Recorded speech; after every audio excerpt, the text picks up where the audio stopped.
یہاں پر میں 3 دلائل ذکر کر دوں، اسی لیے میری انشاءاللہ گفتگو اب کنکلوڈ ہونی ہے کہ اہل تشیع جو ماتم کے اوپر دلیل دیتے ہیں، اس کے بغیر تو یہ نامکمل ہے بات. وہ کہیں گے جی ہمارے دلائل تو ذکر ہی نہیں کیے. تو جب تک اس کا ذکر نہ کیا جائے، اور آپ حیران ہوں گے کہ کس طریقے سے دھوکہ بازی دی جاتی ہے علماء کی طرف سے، عوام بیچاری معصوم ہے اس معاملے میں. پہلی دلیل دیتے ہیں جناب قرآن پاک سے ماتم کی. آپ حیران ہوں گے قرآن میں ماتم کہاں سے آ گیا. یہ دیکھ سنیں آپ، سورہ الذاریات آیت نمبر 29 کہ سیدنا ابراہیم علیہ السلام کو فرشتوں نے بشارت دی سیدنا اسحاق کی کہ آپ کی یہ جو بوڑھی بانجھ بیوی ہے 80+ جس کی عمر ہو چکی ہے، حضرت سارہ، ان کے گھر اولاد ہوگی حضرت اسحاق علیہ السلام. اس کا ذکر آیا سورہ الذاریات میں آیت نمبر 29. تو جب انہوں نے یہ خوشخبری سنی تو اس میں الفاظ ہیں فسکت وجہہا، تو انہوں نے اپنا چہرہ پیٹا، اور ساتھ وہ ساری گفتگو کہ میں بانجھ ہوں اور پریشان ہوگی، بانجھ ہوں میں تو کسی کو منہ دکھانے کے قابل نہیں رہوں گی. اس بوڑھی عورت میں، یہاں بھی ہمارے معاشرے میں 50+ کسی کے گھر بچہ پیدا ہو جائے لوگ اللہ دیتا کہنا شروع کر دیتے ہیں اس کو. تو 80 سال کی جو عورت ہے اس کے گھر، تو انہوں نے جو ہے نا، یہ بعض لوگ کہتے ہیں حیرانگی سے، حیرانگی نہیں ہے. عربی ڈکشنری میں الفاظ، بعض مولوی ہمارے اہل سنت کے اس کا ترجمہ بھی چینج کرنے کی کوشش کرتے ہیں، لیکن ترجمے سب نے صحیح کیے ہوئے ہیں. ترجمے میں وہ کہتے ہیں نہیں جی وہ ایسے ہاتھ رکھ لیا تھا. دیکھیں یہ فرقہ واریت کی لعنت ہے. حالانکہ فسکت آپ القاموس ڈکشنری اٹھائے اس میں ہوتا ہے پیٹنا، غم سے پیٹنا. تو انہوں نے چہرہ ایسے پیٹا، لیکن اس میں یہ نہیں کہ پیٹنا شروع کر دیا، بس ایک بار انہوں نے ایسے کیا. دیکھو شریعت کا حصہ بن گیا. یہ ان کا ذاتی عمل ہے، کسی پیغمبر کا بھی عمل نہیں، ایک پیغمبر کی بیوی کا عمل ہے. صحیح بھی ہو سکتا ہے، غلط بھی ہو سکتا ہے. اس کو دین کے طور پر اڈاپٹ کیا گیا. اس وقت ان کی حالت ہوئی، یہ بعض کا غم میں کسی بندے کے ساتھ ہو گیا. بعد میں کئی ایک معاملات صحابہ کے ساتھ بھی ہوئے وقتی طور پر، ان کی زبان سے کلمات نکل گئے. بعد میں جب توجہ دلائی گئی، اور پھر توجہ یہاں بھی اگلی آیت نہیں پڑھتے، فرشتوں نے کہا کہ یہ آپ جو کچھ کر رہی ہیں اللہ تبارک و تعالیٰ کی طرف سے یہ بشارت ہے، ٹینشن لینے کی ضرورت نہیں ہے. بس یہ اتنا سارا واقعہ. وہ کہتے ہیں پیٹا، فسکت وجہہا، تو چہرہ پیٹا. یہ نہیں پیٹنا شروع کر دیا، بس ایک بار انہوں نے ایسے کیا. تو یہ کوئی شریعت کا حصہ نہیں بن جاتا. دوسری حدیث سیدنا اویس کرنی رحمت اللہ علیہ، جن کو صحیح مسلم میں نبی صلی اللہ علیہ وسلم کی حدیث ہے خیر التابعین من التابعین، تابعین میں سے سب سے بہترین شخص اویس نام کا ایک بندہ ہے. اگر تم اسے ملو تو اس سے دعا کروانا اپنے حق میں. یہ صحیح مسلم میں حدیث ہے. اویس کرنی تابعی تھے، اپنی والدہ کی خدمت کی وجہ سے حضور کی خدمت میں حاضر نہیں ہو سکے. اس وقت حالانکہ زندہ تھے لیکن آ نہیں سکے، اس لیے تابعی ہیں، صحابی نہیں ہیں. تو اویس کرنی کے بارے میں یہ بڑا مشہور کیا انہوں نے کہ جی جب ان کو خبر ملی کہ نبی صلی اللہ علیہ وسلم کے دانت مبارک غزوہ احد میں شہید ہوئے ہیں، تو انہوں نے اپنے ایک ایک کر کے دانت توڑ دیے. کا پتہ نہیں اے نکلے ایسی، کہ پتہ نہیں اے، تو کر کے پوری بتیسی انہوں نے باہر نکال دی. یہ بھائیو یہ واقعہ کسی بھی اہل سنت یا اہل تشیع کے ہاں کتاب میں سند کے ساتھ تو پہلے دکھائیں. یہ بے سند چند صوفیوں نے یہ واقعہ لکھا ہے. اور صوفیوں میں جو اہل علم ہے جیسے علی بن عثمان اجویری ہیں، عالم تھے، کشف المحجوب میں ویسے کرنی پہ باب بند ہے. سب سے پہلے یہ واقعہ لانا چاہیے تھا، انہوں نے ذکر تک نہیں کیا اس واقعے کا. تو وہ پتا ان کو بھی تھا یہ سن سنا کے سننی والی بات ہے، نہیں کیا انہوں نے ذکر. اب ایسے کرنی میں یہ والا واقعہ، یہ بالکل بے سند سن سنا کے سننی والا واقعہ ہے، پڑھ پڑھا کے نہیں. یہ سب جھوٹا واقعہ ہے. سیدنا ویسے کرنی رحمت اللہ علیہ تابعی ہیں، ہم مانتے ہیں، اور یہ وہی تابعی ہیں جو جنگ صفین میں مولا علی رضی اللہ تعالیٰ عنہ کی طرف سے حضرت معاویہ رضی اللہ تعالیٰ عنہ کے خلاف لڑتے ہوئے شہید ہوئے. حضرت علی کے پکے حامی تھے، حضرت علی کے ماننے والے تھے. جنگ صفین میں ان کی شہادت ہوئی. ہم مانتے ہیں ویسے کرنی کو، بولنے ایک آدمی تھے، لیکن یہ واقعہ ان سے ثابت نہیں. لیکن پھر بھی اگر کسی کی تسلی نہ ہو تو آخری تسلی کس سے ہوتی ہے؟ فقی سے.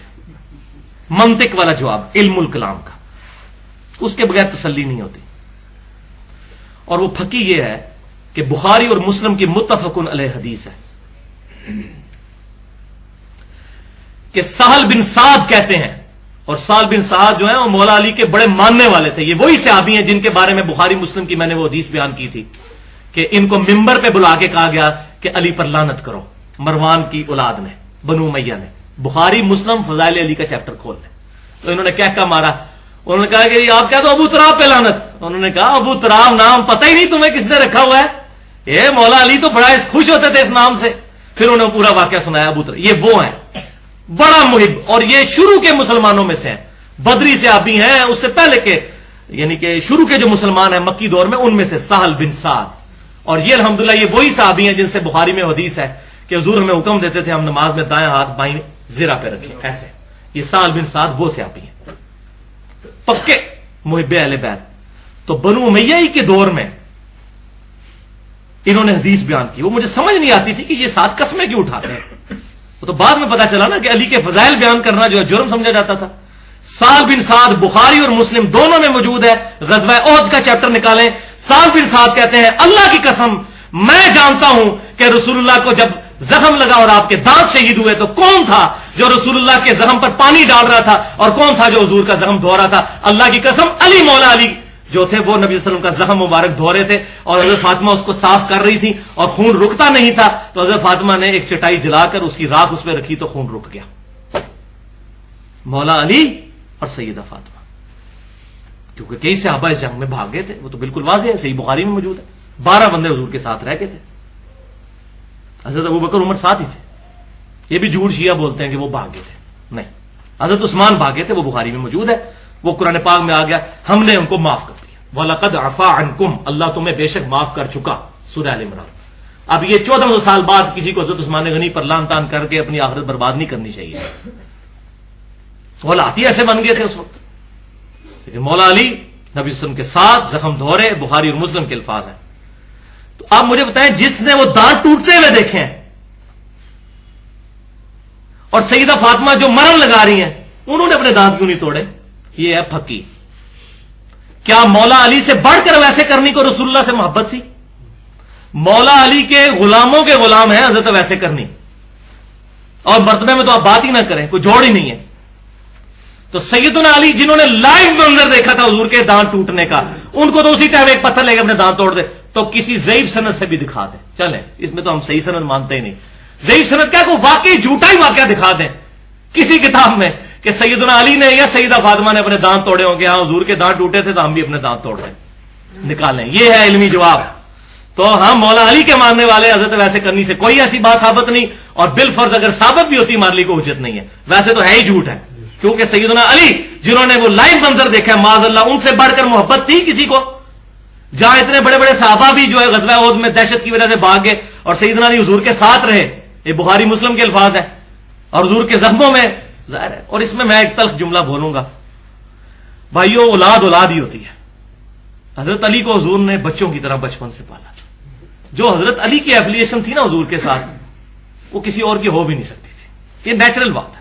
مجھے اپنے باپ کا جتنا درد ہو سکتا ہے نا, وہ خونی رشتے کے اعتبار سے بھی وہ ایک قریب. صحیح بخاری اٹھا کے دیکھ لیں, حضور صلی اللہ علیہ وسلم کے جسم مبارک پہ اوجڑی رکھ دی گئی ہے. ابن مسعود کہہ رہے ہیں ہم دیکھ رہے ہیں, لیکن کسی کی ہمت نہیں جا کے اوجڑی وہ اٹھائے. لوگوں نے جا کے حضرت فاطمہ کو بتایا, حضرت فاطمہ گھر سے آئی اور انہوں نے نبی صلی اللہ علیہ وسلم کی گردن مبارک سے اوجڑی اتاری. اولاد اولاد ہی ہوتی ہے. حضرت علی اور حضرت فاطمہ والا سٹیٹس کسی کا بھی نہیں ہو سکتا. اسی لیے تو حضور کہتے تھے میں اہل بیت کے معاملے میں تمہیں اللہ سے ڈراتا ہوں. صحیح مسلم انٹرنیشنل نمبرنگ کے مطابق ایمان والے چیپٹر میں 240 نمبر حدیث ہے کہ علی سے محبت نہیں رکھے گا مگر مومن, علی سے بغض نہیں رکھے گا مگر منافق. محبت علی از دا لٹمس ٹیسٹ آف ایمان. علی کا نام سن کے کسی کا چہرہ بگڑ جائے پکا منافق ہے, چاہے دیوبندی ہو, بریلوی ہو, اہل حدیث ہو. کر لے رفع دین جتنے کرنے ہیں, پگڑیاں جتنی لمبی مرضی باندھ لے, اور آمین جتنی اونچی مرضی کہہ لے, اور نعرے ربیع الاول کے موقع پہ جتنے مرضی لگا لے, پکا منافق ہے اگر علی کا نام سن کے اس کے منہ کے اوپر چہرے کے اوپر جو ہے وہ غصے کے آثار آ جاتے ہیں.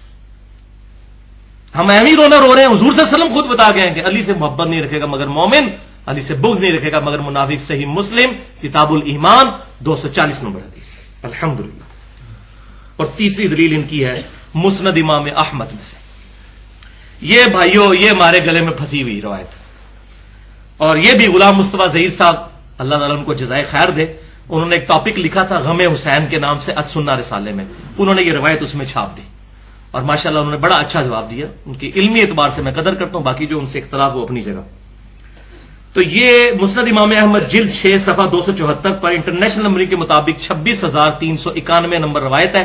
یہ شیعہ ذاکرین اہل سنت کے لوگوں کو گمراہ کرنے کے لیے روایت سنا رہے ہوتے ہیں کہ سب سے پہلے تو حضرت عائشہ نے ماتم کیا.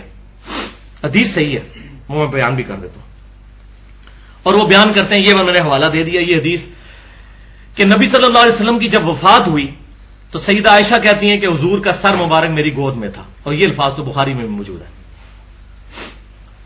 اس کے بعد کہتی ہیں میں نے آپ صلی اللہ علیہ وسلم کا سر اقدس سرہانے پر رکھا، کچھ اور عورتیں بھی آ گئیں، ان کے ساتھ میں نے بھی چہرہ اور اپنا سینہ پیٹنا شروع کر دیا، ایسے ایسے حضور کی وفات کے غم کی وجہ سے.